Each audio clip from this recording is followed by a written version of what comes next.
Talking about now about VLAN. Donc VLAN, le TP5 c'est sur les VLAN. VLAN, Virtual Local Area Network. On va d'abord essayer de faire cette lecture ensemble. Introduction. VLAN, Virtual Local Area Network, est une technique qui s'implémente au niveau de la couche 2 du modèle OSI, favorisant la mise en place de réseaux locaux virtuels.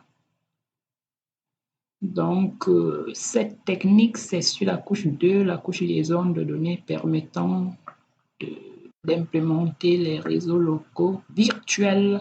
Un VLAN est un domaine de diffusion, c'est-à-dire un réseau créé à travers un commutateur switch. Donc, c'est un réseau créé avec les switches. Il n'est donc pas possible de créer au moins deux VLAN sur un switch. Il est donc possible de créer au moins deux VLAN sur un switch, chacun ayant un nom. C'était une erreur. Chacun ayant un nom et un ID qui est unique. Ainsi, les autres appartenant à un VLAN X ne peuvent communiquer avec ceux appartenant à un VLAN Y. Donc, il est possible de créer plusieurs VLAN sur un switch. Donc, quand on crée un VLAN, ce VLAN doit avoir un nom et un ID, un identifiant.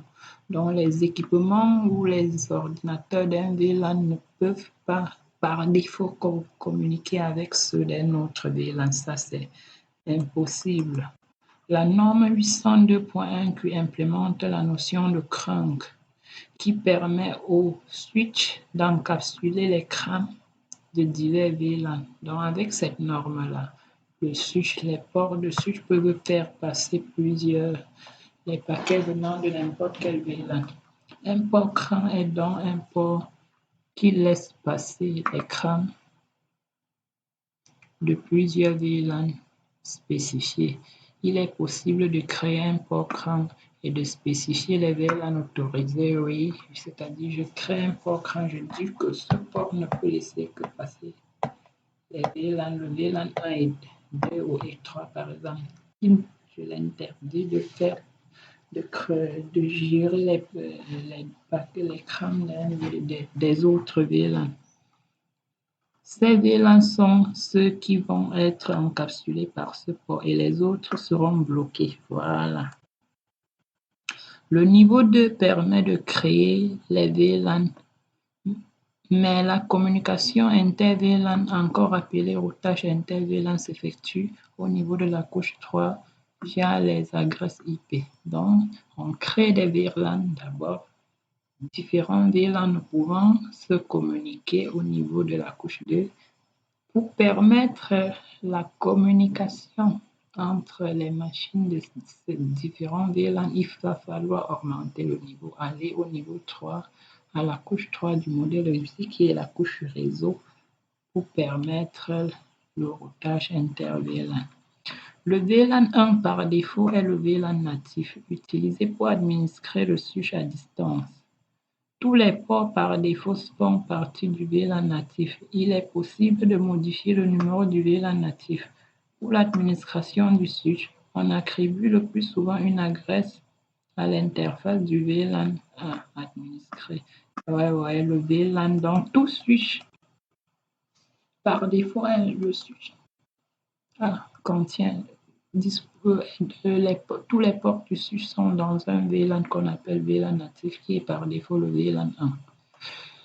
Les avantages de VLAN, on en a plusieurs. Il y a la segmentation, réduction de la taille du domaine de diffusion. Étant donné qu'un switch déjà forme un réseau autour d'un switch, c'est un domaine de diffusion. Avec les VLAN, on peut créer plusieurs domaines de diffusion, c'est-à-dire plusieurs réseaux virtuels. Étant donné qu'un réseau virtuel, c'est un domaine de diffusion.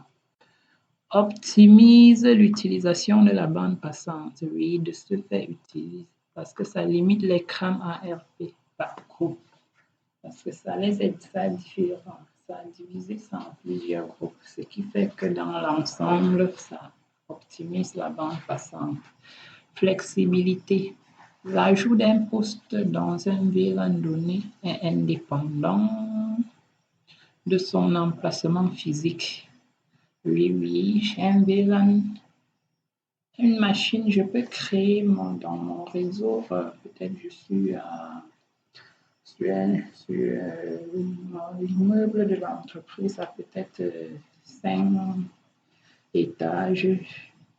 Une machine qui est à l'étage au rez-de-chaussée peut se retrouver dans le même VLAN avec une autre machine au 5e niveau. Tout dépend des besoins de comment l'administrateur. C'est ça la flexibilité. Donc c'est indépendant. C'est indépendant de l'emplacement physique même de la machine. On peut de façon flexible attribuer une machine à un VLAN sans se déplacer ou sans toucher aucun fil, sans changer la topologie du réseau, etc. Cela ne nécessite pas l'ajout d'un équipement supplémentaire ou bien le déplacement de l'administrateur. Quelques commandes suffisent pour le faire. La sécurité. Isoler les serveurs dans un VLAN donné. Donc, avec ça, on isole les serveurs dans un VLAN donné. Ça, c'est la sécurité. Pour créer un réseau de serveurs, peut-être déployer plus tard la notion de DMZ.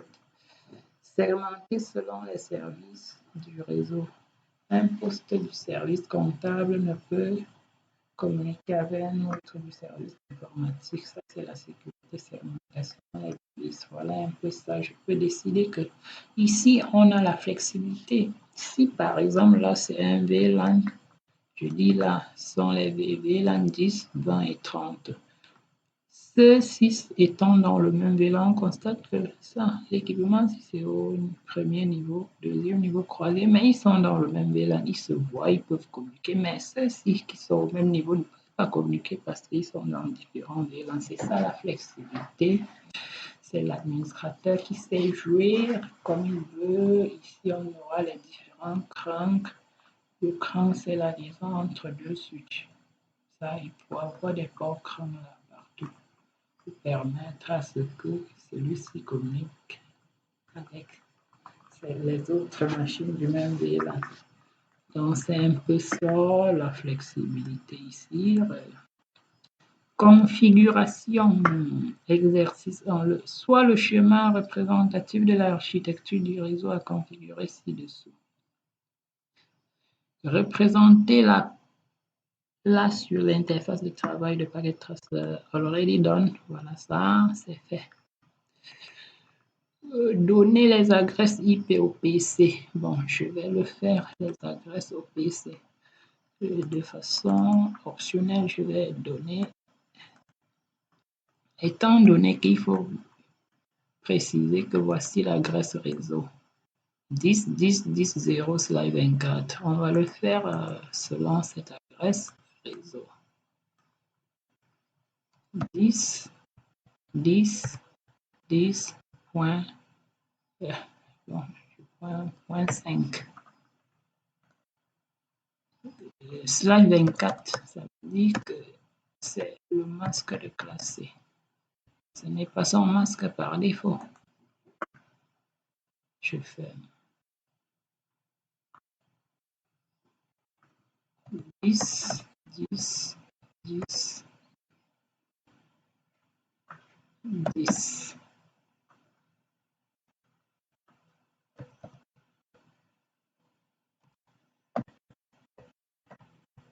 Zéro,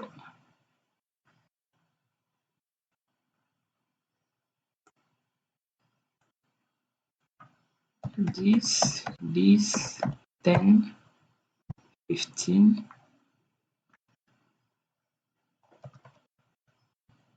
255 255 0.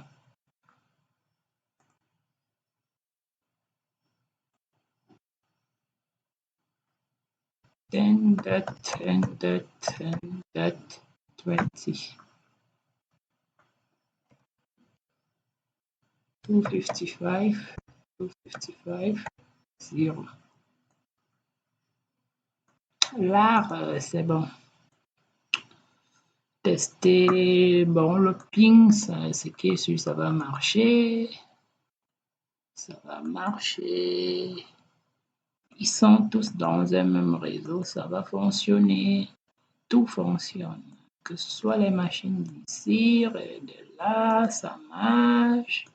Vite. Là, là, là, c'est bon.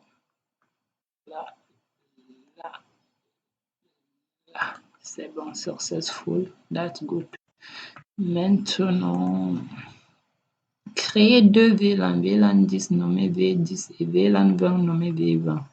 Let's go. On crée les VLAN, c'est au niveau du switch qu'on va les créer.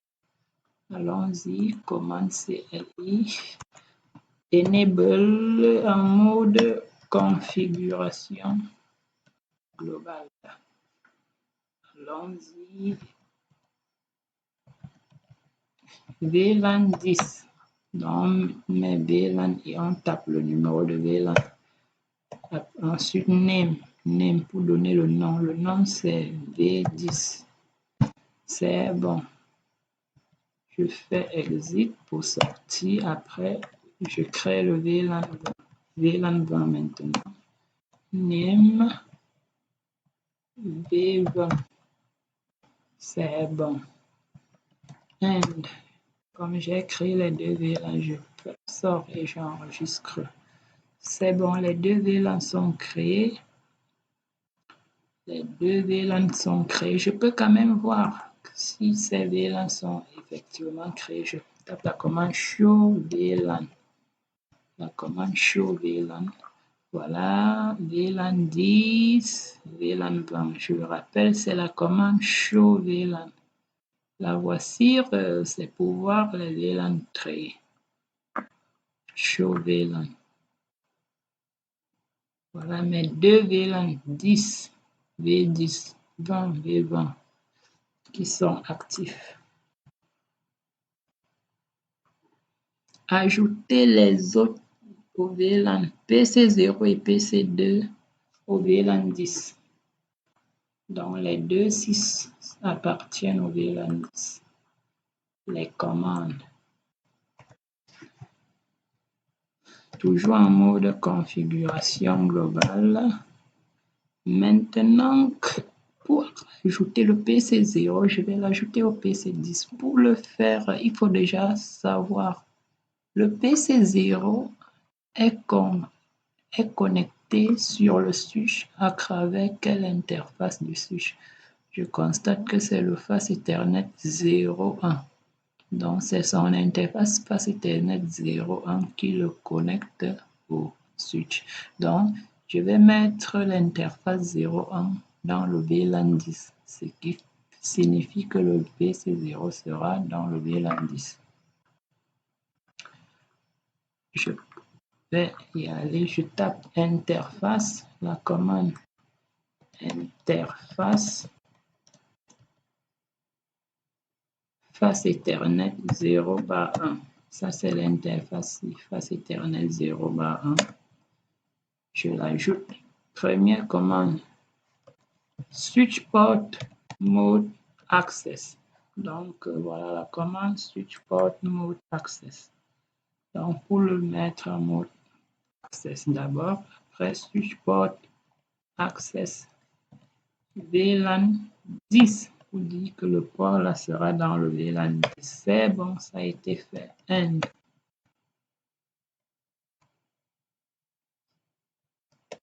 on va introduire l'autre VLAN. Interface face Ethernet 0/3. Le PC2 sur l'interface 0/3. Donc, il faut faire très attention envers le numéro de l'interface. Je cherche mes commandes. Switch port mode access.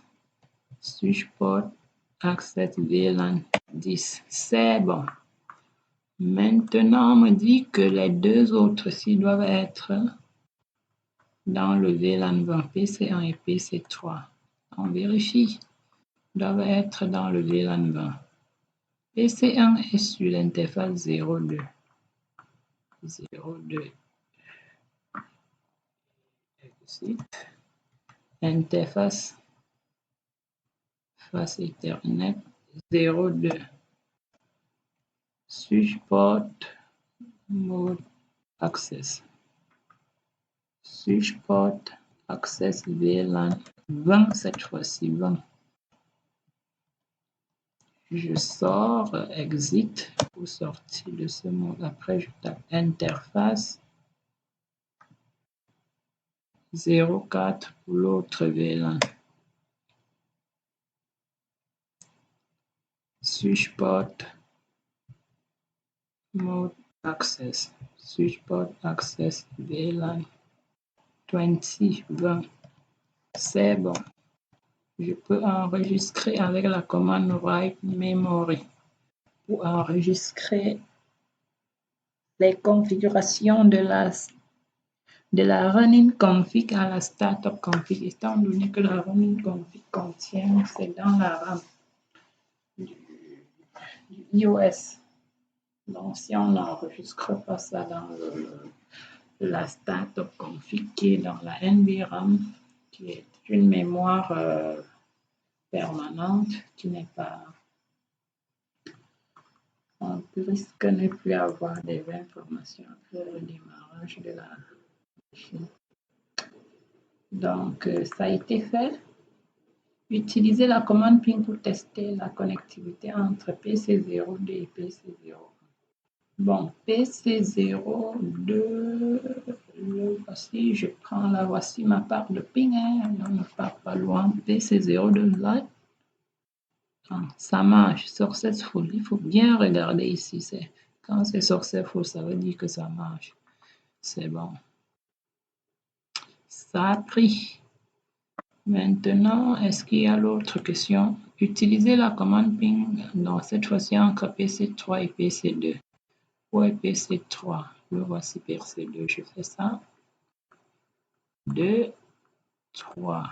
Ça n'a pas marché. Faites. Est-ce que c'est normal? Commentez les résultats. C'est normal. C'est normal parce que PC2 et PC3 ne sont pas dans le même VLAN. C'est normal. Le premier a marché parce qu'ils étaient dans le même VLAN. Bon, je pense que vous avez compris. Le premier TRPC va vous permettre justement à comprendre cette notion de VLAN. C'est le TP le plus facile, le plus simple sur les VLAN. C'est pour vous introduire dans le domaine. Voilà. La notion de VLAN, eh bien, c'est une notion de la couche 2 du modèle OSI, liaison de données. Il faut toujours faire référence à ce modèle en couche pour voir un peu comment le réseau fonctionne. Dans les couches de modèle OSI que vous avez vu, c'est pas juste pour réciter. Il faut qu'à chaque étape que tu saches où tu te trouves. Bon, je vais devoir arrêter pour aujourd'hui. On va continuer avec les autres TP. On va rester dans le switching parce qu'on va balayer tout ce qui est VLAN avant de sortir. Merci pour votre attention. Thanks a lot. Préparer, il faut pratiquer. L'essentiel, c'est de pratiquer. Beaucoup de TD. Beaucoup de TD. Connectez-vous à la plateforme. Cette chaîne YouTube, c'est pour vous. Connectez-vous, partagez le lien, invitez d'autres amis à s'abonner et activez le lien de notification pour avoir de nouvelles, pour être toujours au parfum de nouvelles publications dans le site. Je vous remercie.